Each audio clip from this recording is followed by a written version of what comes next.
महाराष्ट्र में शिवड़ी विधानसभा क्षेत्र चुनाव क्षेत्र जो है वो काफ़ी कांटे की टक्कर है। यहाँ बाला नांदगांवकर जो राज ठाकरे के बहुत करीबी माने जाते हैं और उनके खिलाफ है अजय चौधरी।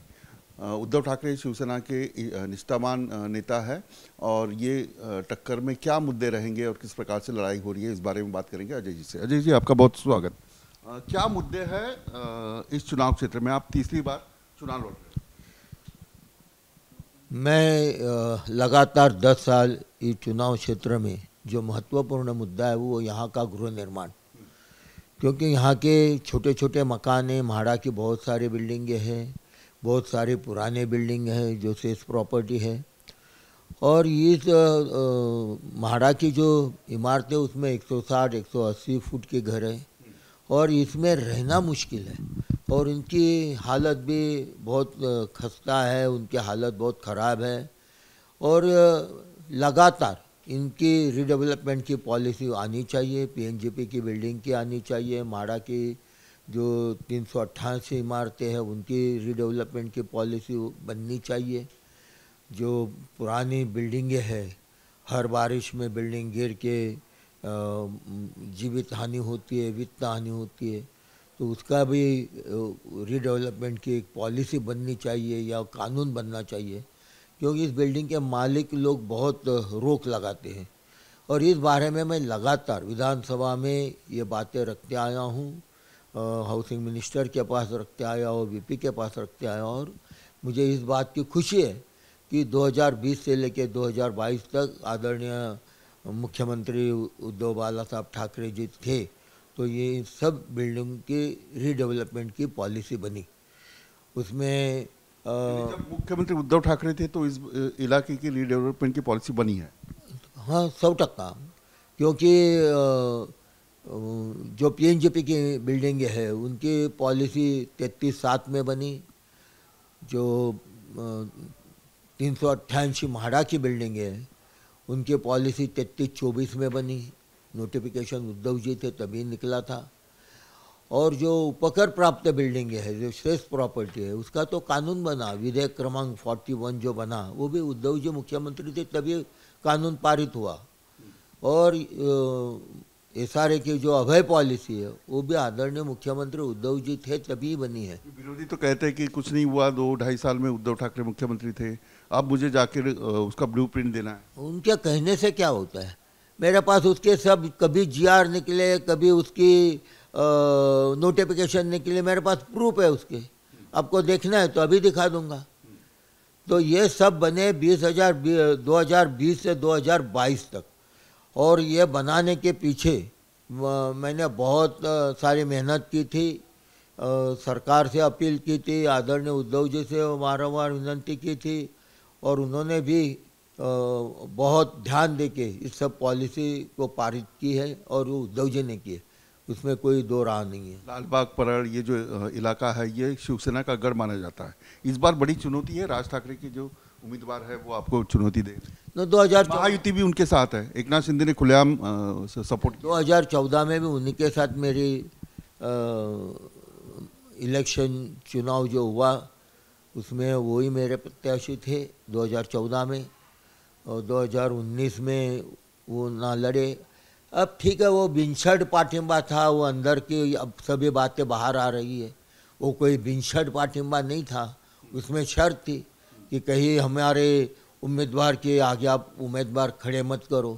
तो मुझे इस बात की, यहाँ जो शिवसेना का गढ़ है, यहाँ के मतदारों का जो विश्वास है शिवसेना के ऊपर या शिव सैनिकों की जो ताकत है, इससे डर के तो बीजेपी ने अपना उम्मीदवार भी नहीं डाला है, ना एकनाथ शिंदे ने उम्मीदवार डाला है। तो इससे आपको पता चलता है कि ये गढ़ किसका है करके। एक बीच में कंट्रोवर्सी चल रही थी कि अजय चौधरी पिछली बार चुनाव कहा था कि मैं चुनाव नहीं लड़ूंगा। आपके ही जो उद्धव ठाकरे के निष्ठावान है, सुधीर साल्वे हुए उनके कार्यकर्ता हो, वो नाराज हुए थे, उसका असर होगा? नहीं, वो नाराज, देखिए राजनीति में काम करने वाला सभी चाहता है कि मैं कभी ना कभी इलेक्शन लड़ूं, उसमें कोई गलत नहीं है। वैसे सुधीर साल्वे जी निष्ठावंत सैनिक हैं, मेरे साथ बहुत सालों से पार्टी का काम कर रहे हैं और वो नाराज़ नहीं है। एक उनकी मांग थी कि मुझे भी चुनाव लड़ना है, लेकिन जैसे भी मेरी सीट घोषित हुई, उद्धव जी ने उनको बुला लिया और मैं भी उसके पहले उनके साथ में था ही, और हमने दोनों ने तय किया था कि किसी को भी उम्मीदवारी मिले हम दोनों एक साथ ये चुनाव लड़ेंगे, दोनों एक साथ एक दूसरे के मदद से चुनाव जीतेंगे।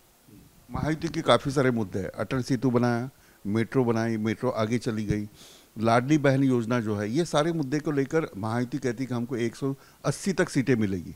मुश्किल में है उद्धव ठाकरे की सेना? कहने में क्या जाता है, आपका सर्वे क्या कहता है, क्यों तो इलेक्शन क्यों नहीं ले रहे थे, क्यों आगे आगे कर रहे, क्यों कॉरपोरेशन के इलेक्शन नहीं ले रहे? जब इतना कॉन्फिडेंस है या जीत की इतना भरोसा है तो क्यों गलत गलत बयानबाजी करने की?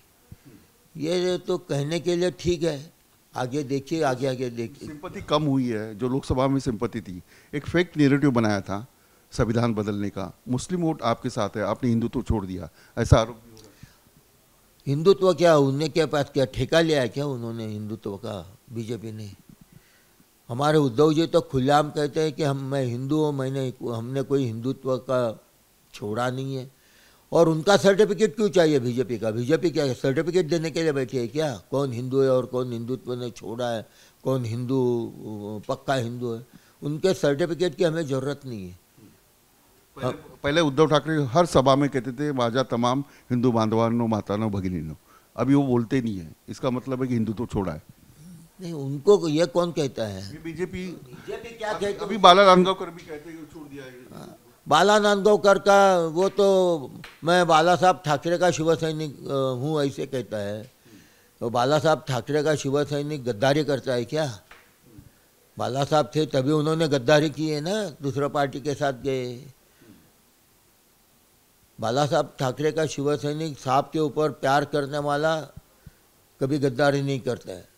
ये 2 साल से गद्दार गद्दार करके एक जो वर्ड है, उससे क्या आपको सिंपैथी मिलेगी?